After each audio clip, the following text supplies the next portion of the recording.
Hello friends, welcome to my channel. हमने पहले के 2 लेक्चर में देखा था स्टार्टिंग के कि जो रॉबिन्सन फैमिली है वो कैसे आइलैंड पर पहुँचे, फिर उन्होंने कैसा घर बनाया। तो आपने अगर वो नहीं देखा है तो प्लीज़ चेक आउट दैट। मैंने वो उसके लिंक डिस्क्रिप्शन बॉक्स में नीचे दिया है। अब हम स्टार्ट करते हैं ये पैरा।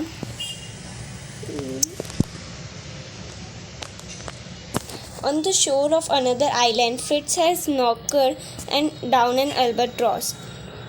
एल्बाट्रॉस यानी एक समुद्री बर्ड जो ओशंस की साइड रहता है। यहाँ पर मीनिंग भी दिया हुआ है। अ लार्ज लॉन्ग विंगड सी बर्ड, मतलब कि जो बहुत ही बड़ा और जो सी के पास रहता है वो bird. Which was treating to attack him and fought a rag tied to the large bird's leg.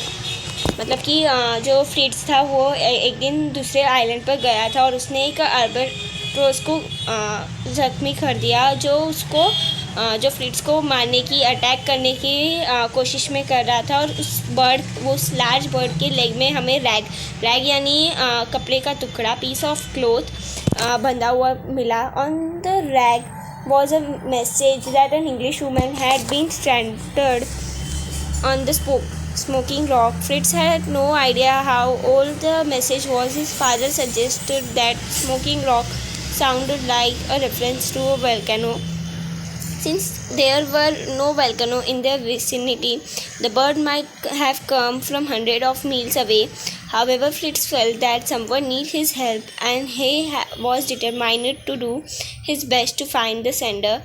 Before returning home, he had written his own note on the rag, tied it to the albatross leg, and had watched the bird fly off.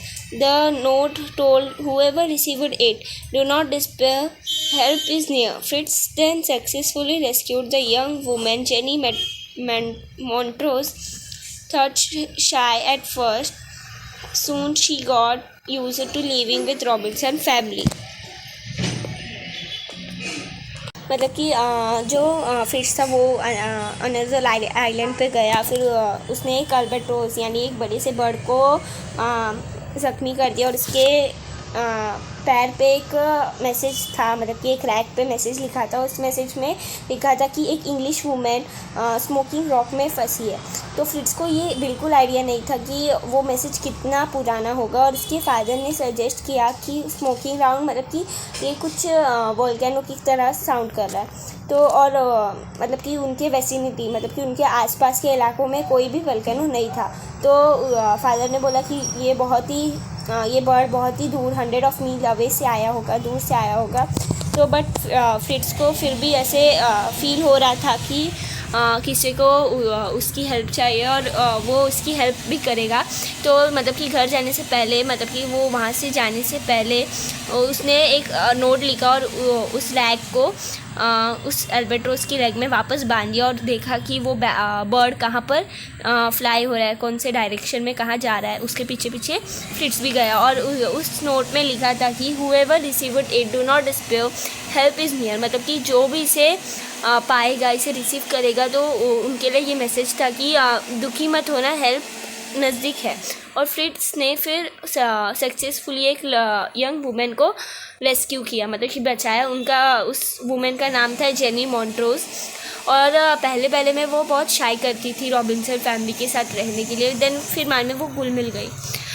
One day they saw a ship which had laid anchor. An encampment had been set up on one of the smaller islands. After checking the people through their spyglasses, Fritz and his father decided to announce themselves after they had returned home and cleaned it up. They did not want the crew to think they were savages. The next day, Fritz and his father met the captain and told him their own history as well as Jenny's. To everyone's surprise, it has been Jenny's father who had inspired the captain's search. He believed his daughter was still alive. After 3 years, the captain had decided to attempt to find her. मतलब कि एक दिन जो father और मतलब कि Robinson family और जो जेनी थी, उन्होंने एक शिप को देखा तो उन्होंने जो अपने स्पाई ग्लासेस यानी टेलीस्कोप जैसा ही छोटा सा, उन्होंने उससे देखा उन पीपल को चेक किया कि वो कैसे पीपल है। और फिर बाद में उन जो फ्रेड्स था, मतलब कि जो बड़ा बेटा था और जो फादर थे, उन्होंने डिसाइड किया कि वो अपने आप को सामने लाएंगे, उन लोगों के सामने अपना इंट्रोडक्शन देंगे कि वो कैसे फंस गए। और मतलब कि वो घर जाके मतलब कि शेव वेव किया ताकि वो क्लीन हुए और ताकि ये ना समझे वो पीपल जो शिप में आए थे कि ये सेवेजेस यानी वाइल्ड पीपल, ताकि वो लोग ये ना समझे कि ये आदिवासी एंड ऑल है। तो अगले दिन जो फादर और फ्रिट्स थे वो कैप्टन, उस शिप के कैप्टन से मिले और उन्होंने अपनी और जैनी की हिस्ट्री, मतलब कि वो कैसे फंस गए वहाँ पर, और ये सब बताया। और सब लोग को, कैप्टन को छोड़ के सब लोगों को ये सरप्राइज़ हुआ कि जैनी के फादर ही थे जिन्होंने इंस्पायर किया कैप्टन को ताकि वो अपनी, मतलब कि जैनी की सर्च करे। और जैनी के फादर को ये बिलीव था कि उनकी डॉटर 3 साल के बाद भी ज़िंदा होगी, और इसलिए कैप्टन ने डिसाइड किया जेनी को ढूंढने के लिए। With a burst of celebration the passenger family and the crew of British vessel headed towards New Switzerland. Everyone was amazed to the prosperity and the good health of the survivor. मतलब कि with a burst of celebration, मतलब कि पूरी धूमधाम से जो family passenger और जो क्रू मेंबर थे, मतलब कि जो ब्रिटिश वेसल की क्रू मेंबर थे, उन्होंने साथ में न्यू स्विट्ज़रलैंड में जश्न मनाया। और जो crew member, captain and all थे पैसेंजर, वो लोग बहुत ही अमेज्ड और सरप्राइज थे कि यहाँ पर, मतलब कि ऐसे जंगल में रहकर भी उनकी जो रॉबिन्सन फैमिली और जेनी है उनकी इतनी गुड हेल्थ देखकर। As the day ended, the father realized that decision must be made about who wanted to stay on the island or return with the ship. Elizabeth and her husband did not wish to leave anywhere but on the island. मतलब कि जब ये दिन ख़त्म हुआ, जो celebration किए उन्होंने, तो फिर मान लीजिए जब ये डे ख़त्म होने आ रहा था तो फादर ने रियलाइज़ किया कि हमें ये डिसीज़न ले लेना चाहिए कि कौन इस आइलैंड पे रहेगा और कौन जाएगा वापस। तो एलिज़ाबेथ यानी जो पत्नी थी और ये जो फादर थे विलियम्स, उन्होंने डिसाइड किया कि वो इस लाइन में ही रहेंगे, आइलैंड में ही रहेंगे और कहीं पर नहीं रहेंगे। They had been there for so long and had grown used to their life. मतलब कि वो वहाँ पर बहुत ही टाइम से रह रहे थे और मतलब कि वो लोग को जो चाहिए वहाँ पर मिल रहा था और उन्हें बहुत खुशी थी वहाँ पर। Jenny asked if anyone would support her return to England. मतलब कि जेनी ने पूछा कि मतलब कि कोई मुझे कंपनी देगा इंग्लैंड जाने के लिए। तो फ्रिट्स वो पहला, हाँ, तो मतलब कि जो फ्रिट्स था वो पहला रिस्पॉन्स देने वाला था, मतलब कि जो हाँ बोला जिसने जेनी को कि वो भी चलेगा England.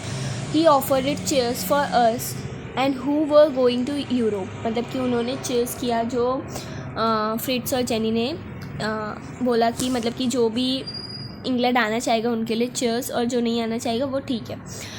Ernest on the other hand wanted to stay on the island. Ernest जो सेकंड बेटा था वो उसे आइलैंड पे ही रहना था।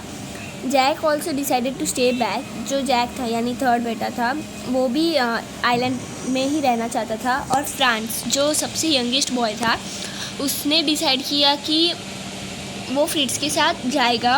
France wanted a chance to receive an academic education. Before Fritz left, he told his parents of his love for Jenny and his wish to marry her. मतलब कि जो फ्रांस था, जो सबसे छोटा लड़का, तो उसने उसे एकेडमी एजुकेशन चाहिए था, इसलिए वो इंग्लैंड जा रहा था। और जो मतलब कि जो फ्रिट्स जा रहे थे, जेनी, तो फ्रिट्स अपने पेरेंट्स को जेनी के मतलब कि जेनी से वो प्यार करता है और उससे शादी करना चाहता है, ये बात अपने पेरेंट्स को बताई।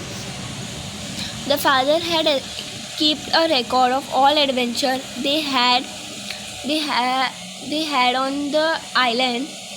He handed over the journals to the captain to publish then the ship departed, मतलब कि जो फादर थे, जो विलियम्स थे, उन्होंने सारी जो एडवेंचर हुआ था उनके साथ उस जंगल में, उस आइलैंड में, तो उसने जो फादर थे उन्होंने एक रिकॉर्ड बना के रखा, और जो वो जर्नल था, रिकॉर्ड था, वो जो फादर थे उन्होंने कैप्टन को दे दिया पब्लिश करने के लिए, और फिर शिप चली गई इंग्लैंड के लिए। सो वर्ड मीनिंग यहाँ पर है